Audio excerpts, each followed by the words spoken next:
finding that you are just spending so much time on your business, working really hard, working a lot, and before you know it, it's the end of the day or it's the end of the week, and you're like, what did I actually get done this week? Or what did I get done this day?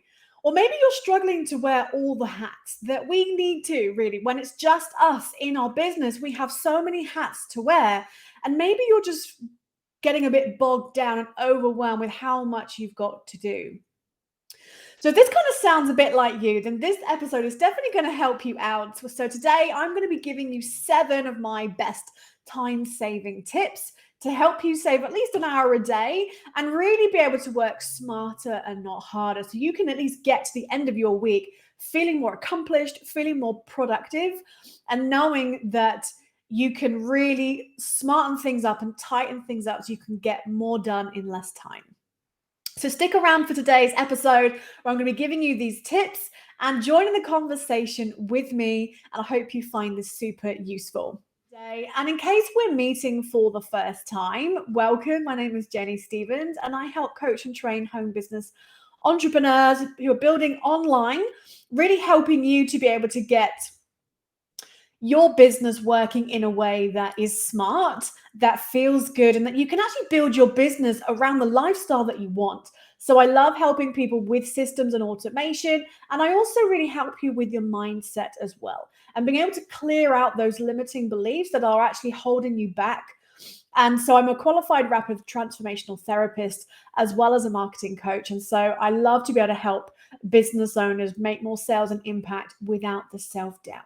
So I share my journey with things that work for me, and I help kind of share that with you. So maybe you can kind of save yourself some time, mistakes, and energy from making those mistakes that I've gone through. So I take you, everyone here, along the journey with me as I'm building my own business and I practice what I preach. So everything that I talk about are things that I do and say things that I've learned along the way so far.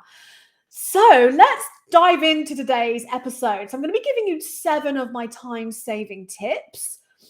But before I get into that, I do want to just kind of talk a little bit about sort of time management, because so many people will, they might get onto good old Google and look for time management tips, ways to manage your time. Is this something that you do yourself? Do you find yourself, even the fact if you're watching this video, there was something curious in you that were like, oh, I'm always looking to save time. Time is the only thing that people are really wanting. We can say, yeah, we can have more money, we can have a really great, successful business, but at the end of the day, if you lose all your money or you end up spending it all, or no matter how much money you've got, but somebody could be super, super rich and be on their kind of deathbed. And probably the main thing that they will talk about is they'll want more time. And time is something that we cannot ever get back. Money, we can get back. We can replace it. Material things, we can replace it. But what we can't ever replace is time. And so that's why, even just the fact that you are spending your time building your business is amazing.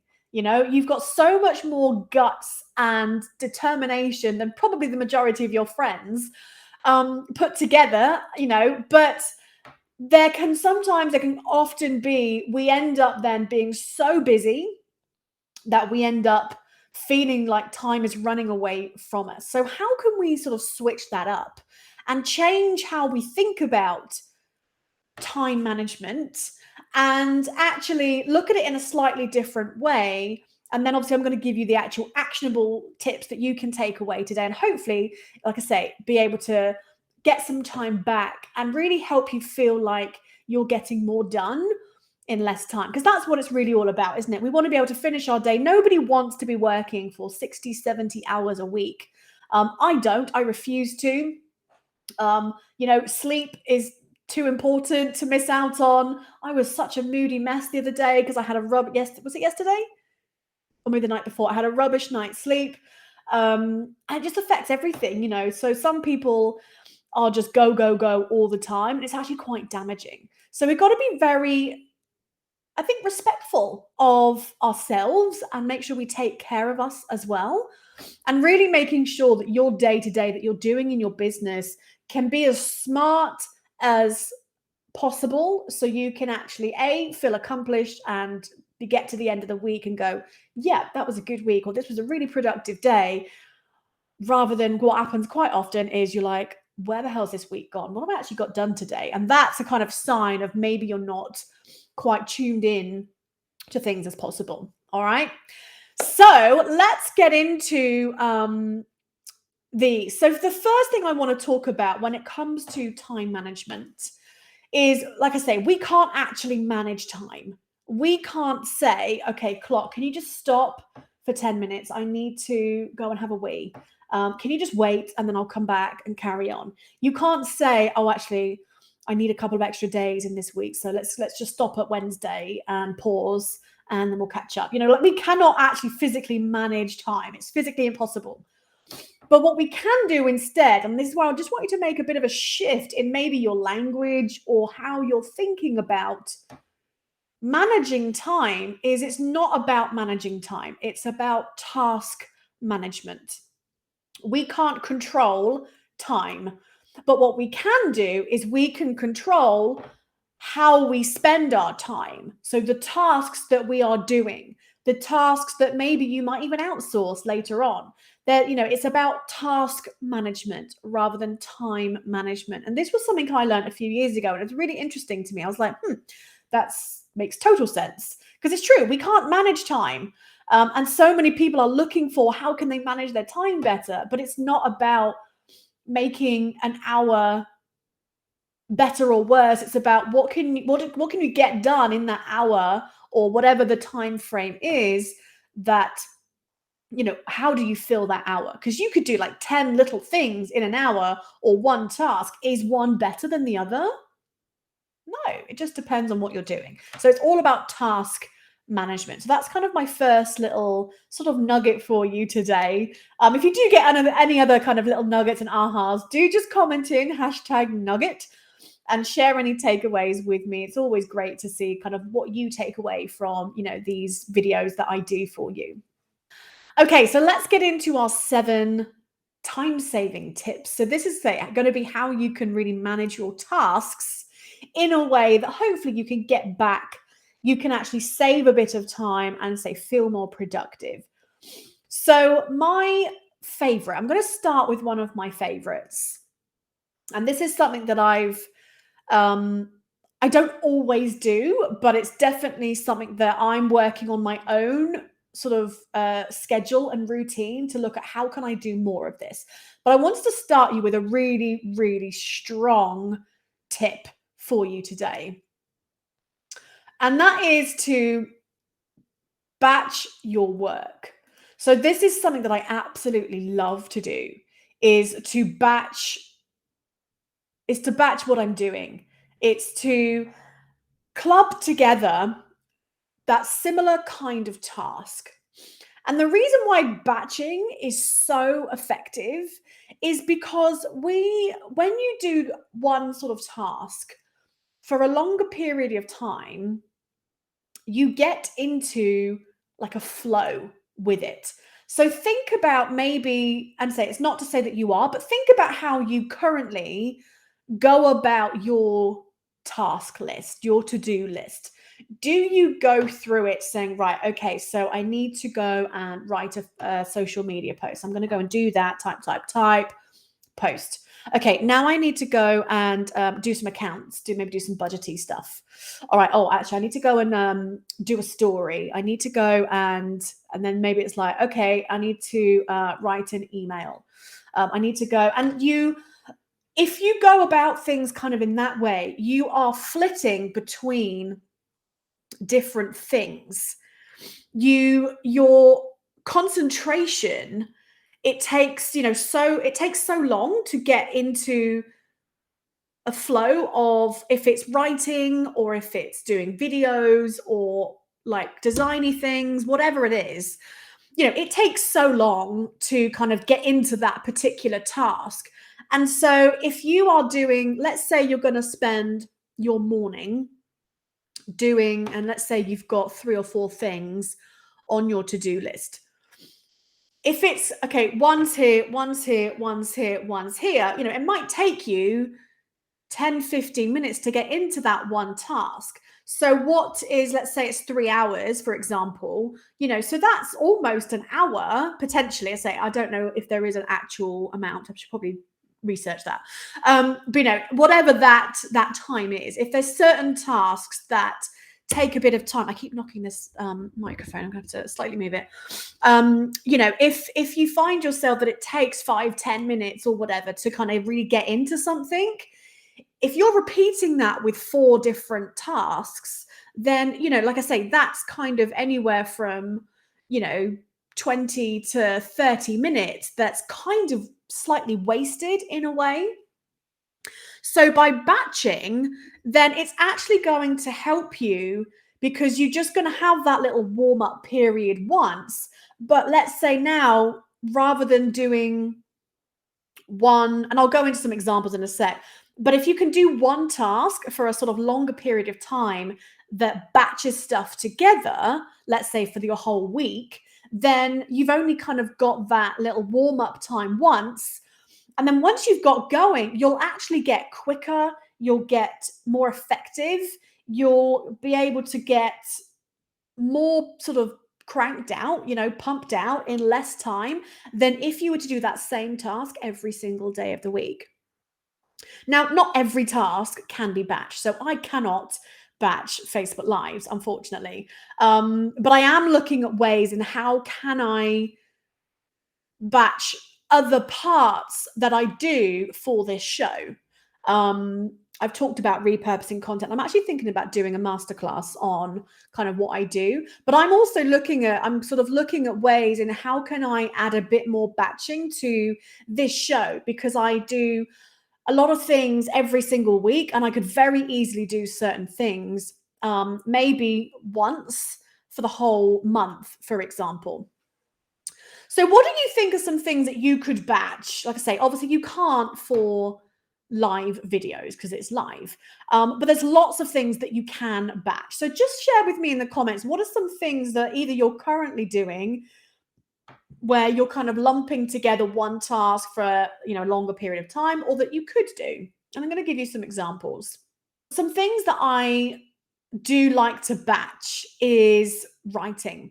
So writing is one of those things that definitely takes a bit of warm up, so I've got an email list. I write blogs every single week for this show. I turn this show into a blog every single week. I write emails where I'm, telling stories and then kind of promoting something. But just that kind of writing, I definitely find I like to do several, make the most of that time.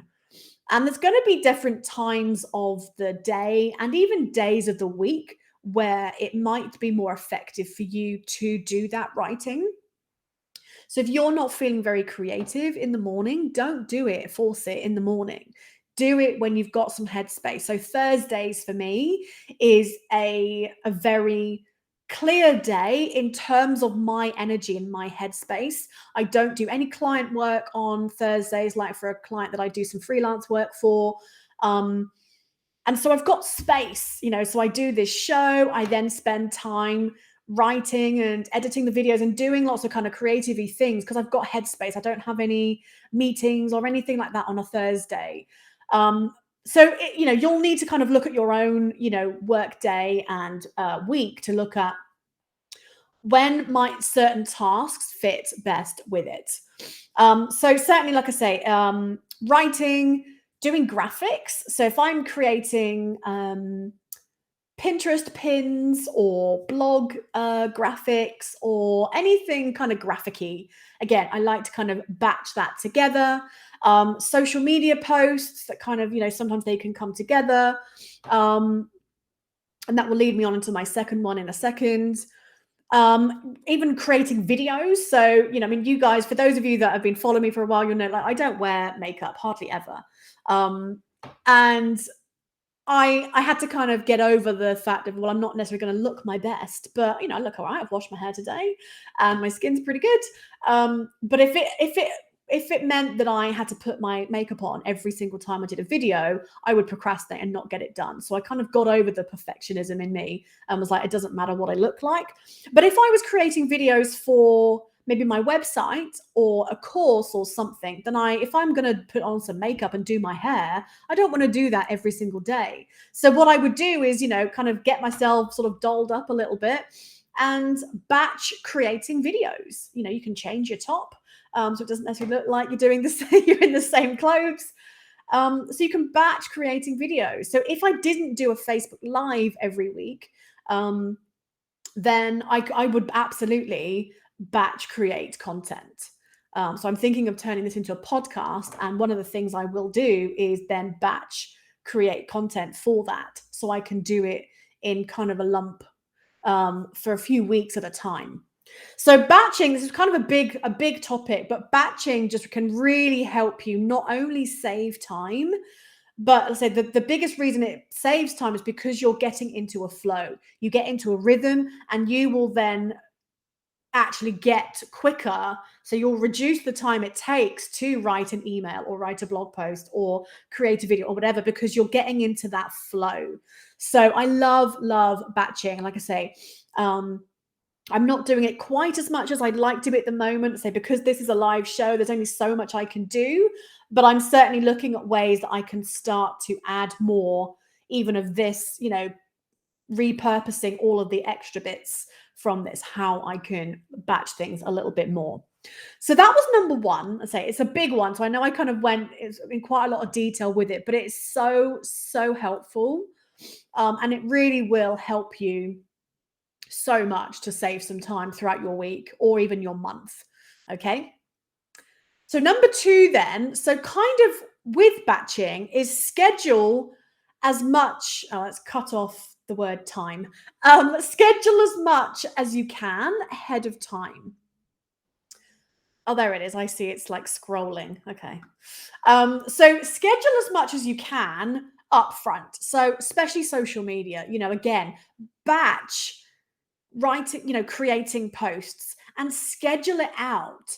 When I used to use my personal profile, I don't use it very much for business anymore. But when I first started, I used my personal profile with kind of my warm market. And, now then I learned about using a business page and, so I don't do much on my personal profile anymore. But one of the things that I love about, and that's why I really keep to this page, my business page on Facebook, and the same with Instagram, is because I can schedule.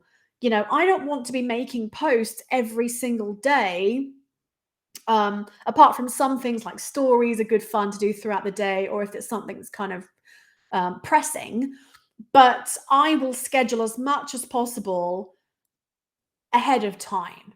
So actually these two come together with batching, and then schedule as much ahead as you can.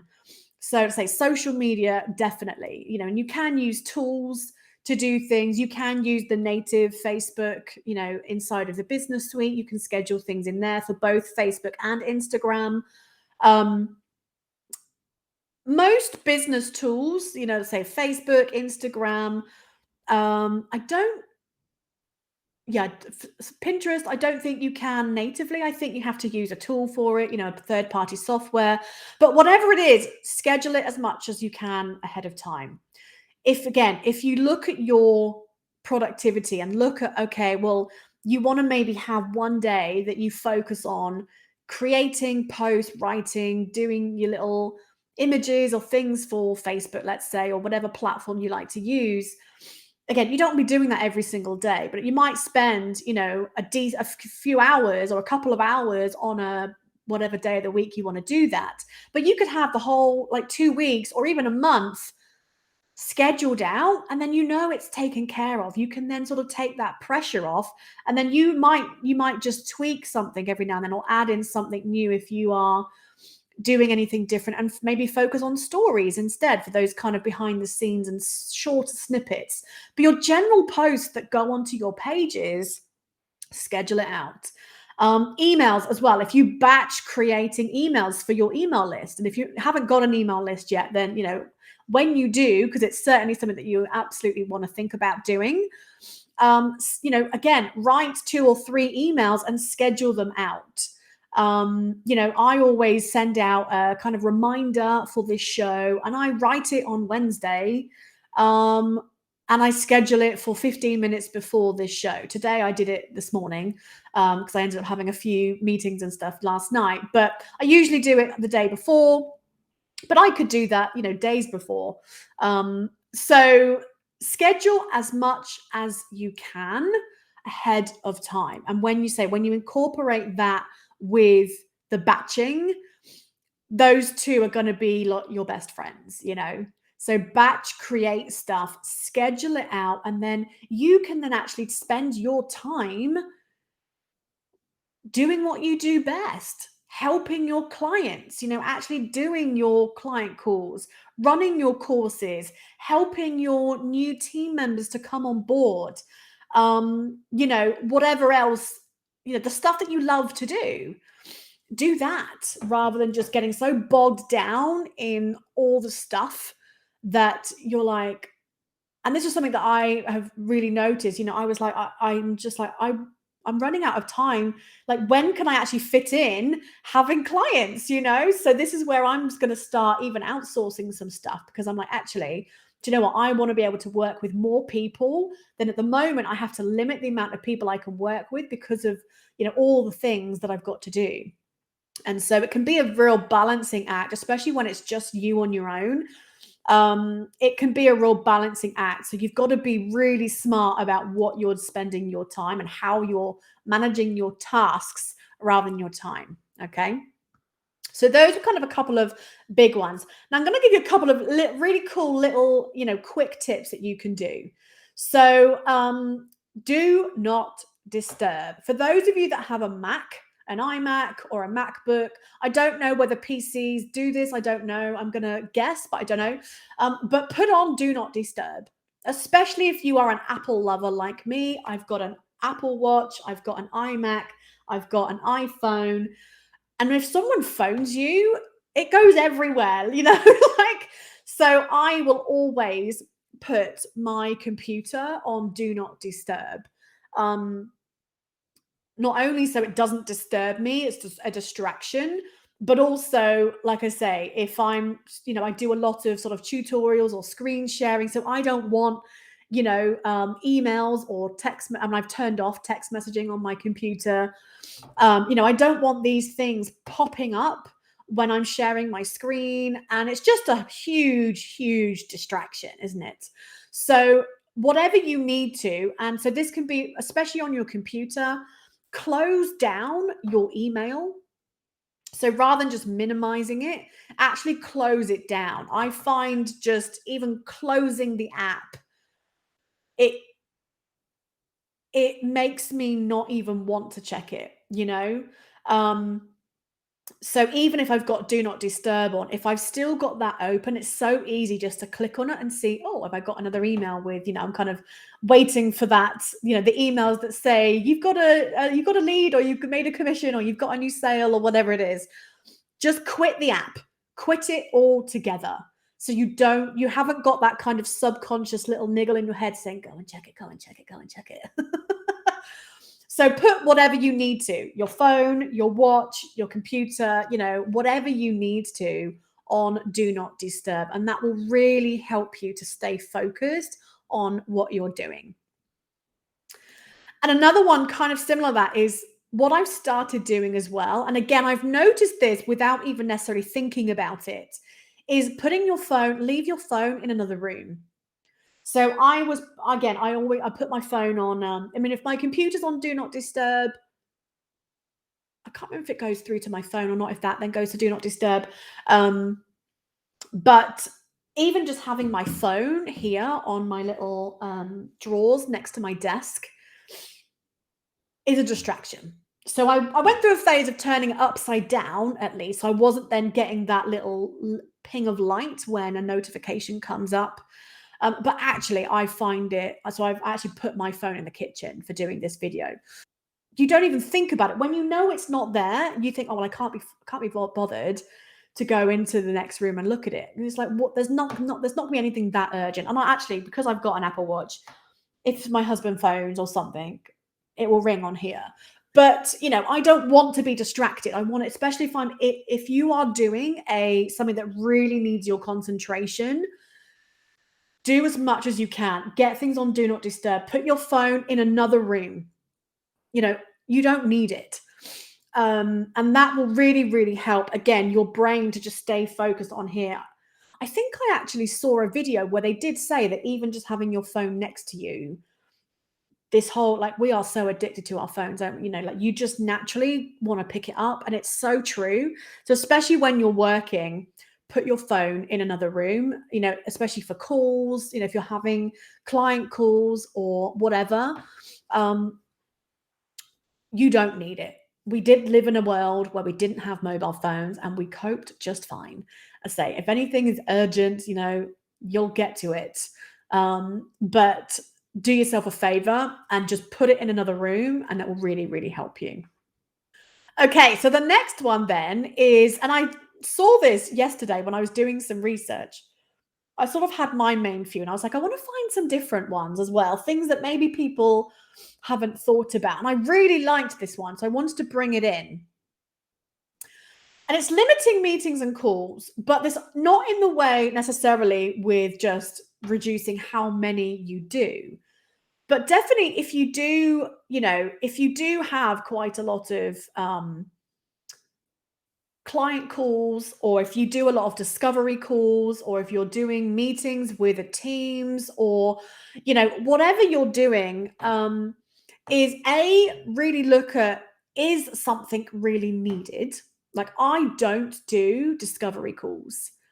I will if somebody really wants to be able to talk to me and ask questions, kind of face to face, but I'm not somebody that loves doing discovery calls. I'd much rather give information and give you a link to my website that's got all the information that you need, because that's how I prefer. I hate getting on calls. Nobody wants to necessarily spend 20 minutes on a call to be sold to. And I always know that that's the goal. But I know I make my recommendation. I tell people about the services that I provide. I let people know about the courses that I've got. I make it super easy for you to go and get all the information. And obviously it's available if someone's like, I really want to do rapid transformation therapy with you because it's a very personal thing. So if somebody wants to just talk to me, then absolutely my door is open. But some people will make that like a must do, that they won't make a sale unless they get on a discovery call. And I'd much rather utilize my time, and the person's as well. We're all busy people, so for me, I don't do them unless I sort of have to. But anyway, that wasn't my point. I went off on a bit of a rant. The piece about this that I thought was really cool is when you are scheduling calls, look at how can you reduce the time on it. So for example, if you add in a call to Google Calendar, you put in a meeting, it will you can choose the default if it's 30 minutes or an hour or whatever. But look at, does a call need to be an hour? Can it be reduced to 45 minutes? Or does a call need to be 30 minutes? Can it be reduced to 20? And there's a really simple little tip that I thought, oh, this is really cool. Because actually, yeah, how often I just sort of set most stuff at 30 minutes for general calls. If I'm having calls with like a discovery call, I probably would set it to 30 minutes. Obviously, a coaching call is an hour. But I've got various different types of calls set up in my Calendly. But actually, I thought it was really good. Or if you have got those ad hoc things where someone is like, even for your job, like if you're working in a job and saying, can I have a call with you? Because obviously you're not necessarily being able to work in the office. How can you just even reduce things by a little bit? And I thought that was just quite clever, is, can you turn even an hour call into a 45-minute call and actually put it on the calendar as 45 minutes? Or can it be 30 or 20 if it's something quick? So just look at how can you limit the length of calls, but also how many you're doing. And also something that I've also recently done is I don't take calls on every single day of the week. So, I've created sort of slots now in my calendar for call times that I will accept calls. So I do some tech calls for a company that I work for, my clients. So I help people when they're setting up their websites and funnels. So people can book in a one-to-one tech call via that mentorship program. And so I've got slots that I accept calls for them. I have slots for my power hour coaching. So people that want to book in a power hour coaching call with me where they can get help with their marketing or technical stuff or whatever it is. Again, I've selected certain days of the week and times of the day that I will accept those. So just have a look at your calendar, however you like to do things, or your diary, however you like to do things. Do you make it where you only do meetings on Mondays and Fridays? And then Tuesday, Wednesday, Thursday is meant for you doing your core work. Or whatever it works for you. So it's limiting the number of meetings and calls you do. Really ask yourself, is it needed, or can it just be done in a quick email? And also then how can you actually reduce call length of times, which I thought was quite cool.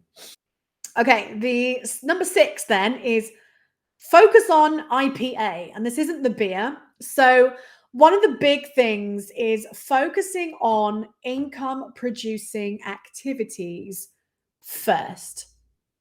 A lot of the time, we actually put off doing the things that we know we should be doing the most. Um, Totally raising my hand, used to do this all the time. We put off the things that we know is actually the thing that we really need to do. So many people put off doing Facebook Lives. So many people put off writing an email to promote a product or course. And there's mindset stuff behind that. Our minds do it on purpose because we like to do things that are easy and comfortable. And so if something feels slightly uncomfortable, our mind will make us do anything else but do the washing up or whatever.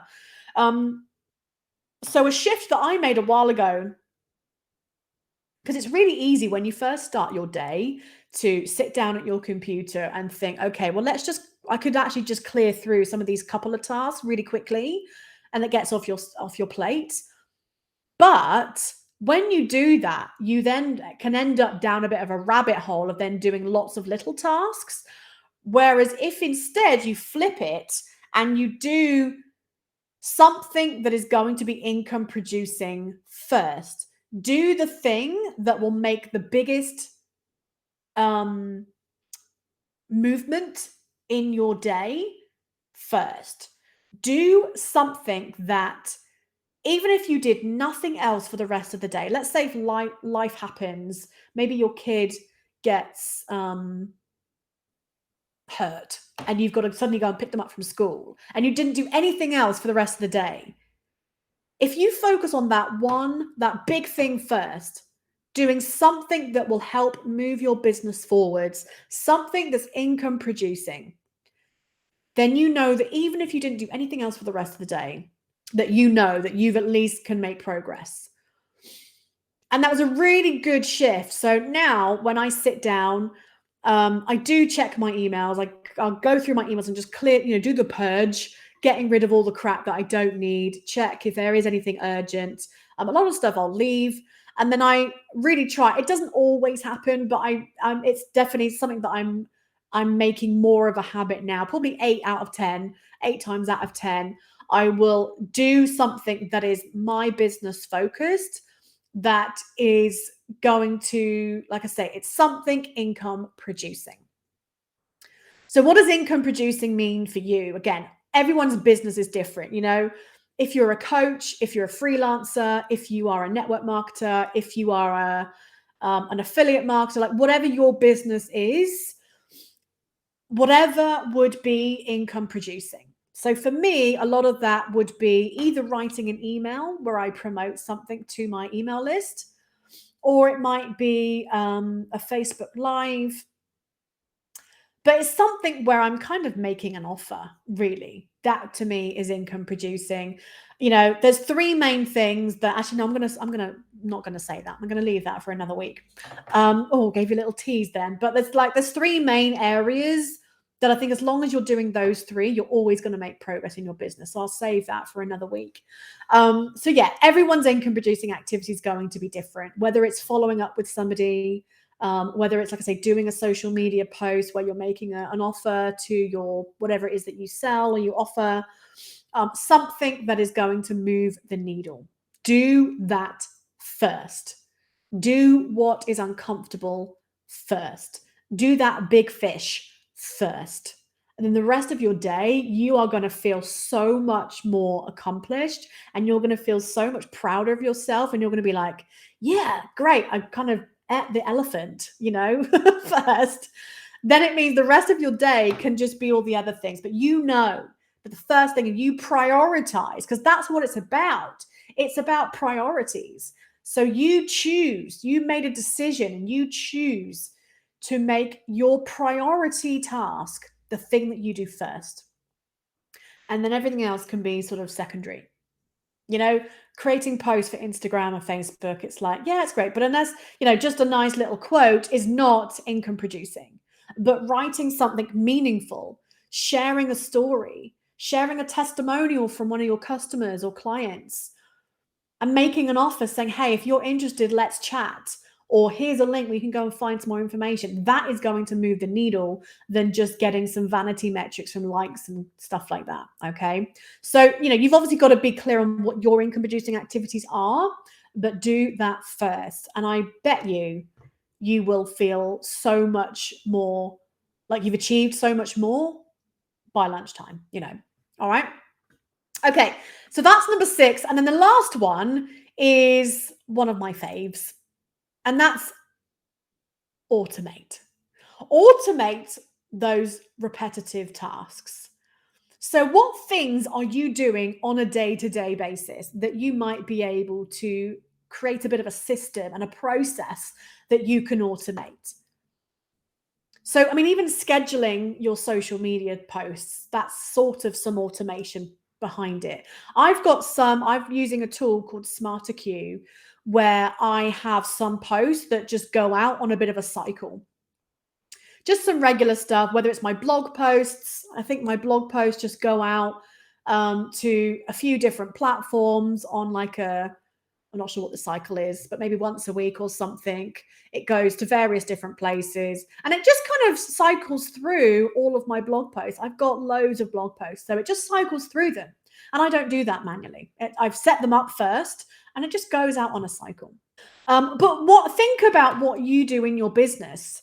Do you find that onboarding your clients, if you're going through these tasks or your customers, again, whatever your business is, if you find yourself going through this same process for every single client, every single customer, or every single team member that maybe you're bringing in, how might you be able to automate that?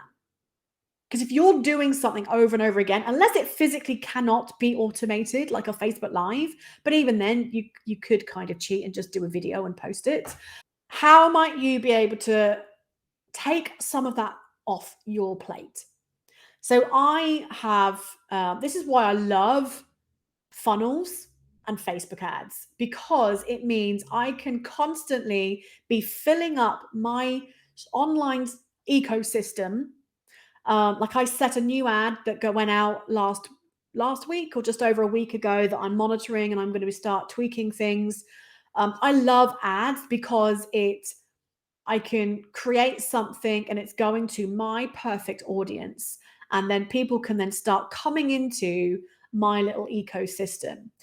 And then, hopefully then I'm driving them to join my email list. And so then they're going to start getting my emails, so not all of my emails are on social media.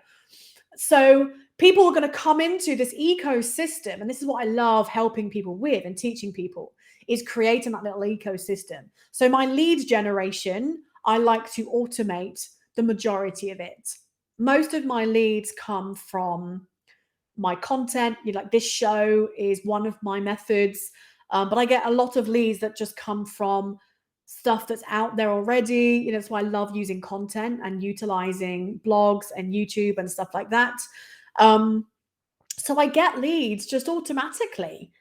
So leads generation is something you can absolutely automate.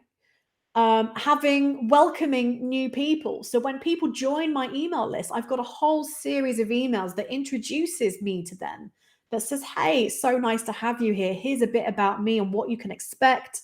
I then give them some of my best content, so that whole kind of onboarding is taken care of automatically. For my clients, when I have clients that want to work with me one-to-one, I've got a whole client onboarding process that takes people through, getting the contract signed, and I get their projects set up, and then again, they get certain emails, and the majority of that is automated. So look at what things are you doing repetitively, and how might you be able to automate, and start small. You haven't got to automate as much as what I'm doing right now if you're maybe newer to your business, or you're just sort of getting things going.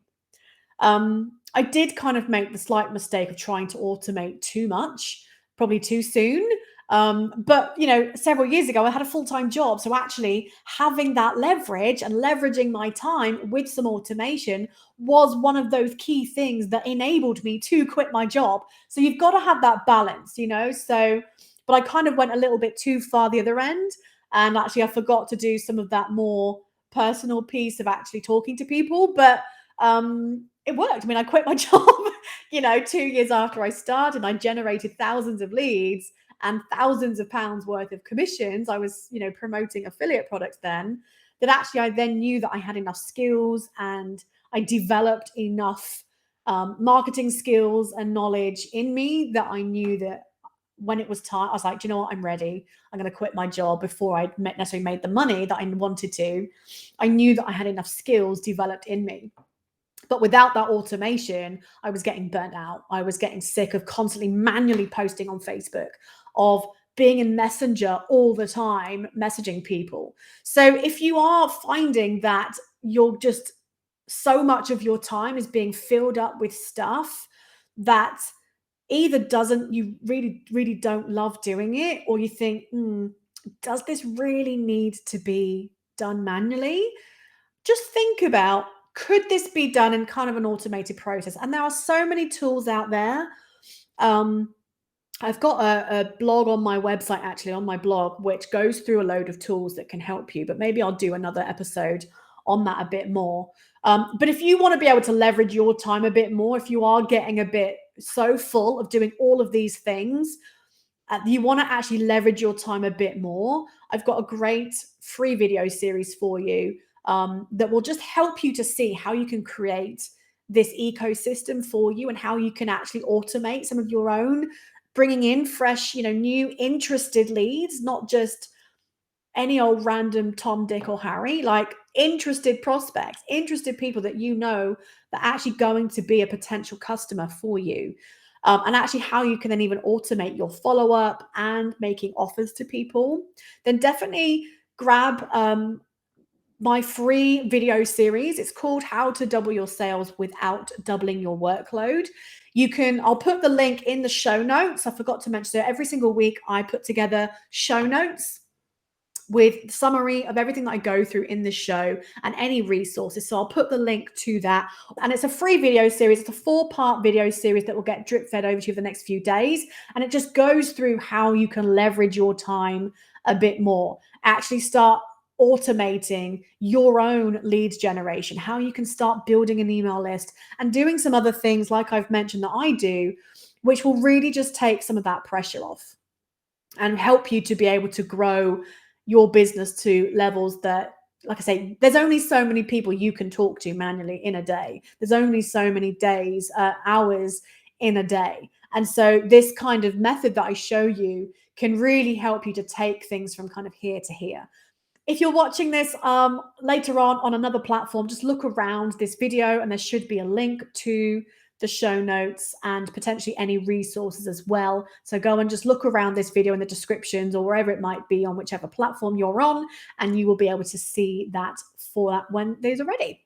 Okay, so that's my 7 tips. So are any of those, which out of those do you think would make the most difference to your business? That's my kind of question for you for today and for this week is, was there anything new that maybe you hadn't thought of before? Is there anything that maybe you used to do and you're not doing anymore? And you think, actually, do you know what? That was really helpful. So, which out of those seven do you think would make the most difference to you? I mean, definitely utilize some of those smaller ones as well. And just look at, try things out. I'm all about testing, evaluating, so do something for a while, see how it goes. And if you go, okay, that worked, that not so much, you run things your way. It's your business. That's the beauty of it. Here, these are some tips. Not everything is going to suit everybody, but do what works for you. But just do something. Do something that can something that can make you work smarter, that can utilize your time and leverage your time as much as possible.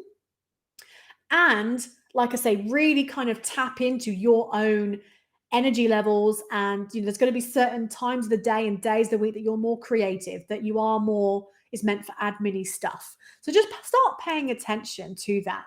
And then just see how things go and sort of test and tweak along the way until you find a process that really works for you. That's what it's all about. Okay, so thank you so much for joining me. I appreciate you hanging out with me. Like I say, do share your takeaways with me and do join me next week where I'll be doing another episode of the Brilliantly You Business Show. Make it a great one. See how you can save yourself some time over the next week or two and do let me know how it goes. But until next time, my friends, have an amazing rest of your day and I'll see you soon. Take care. Bye.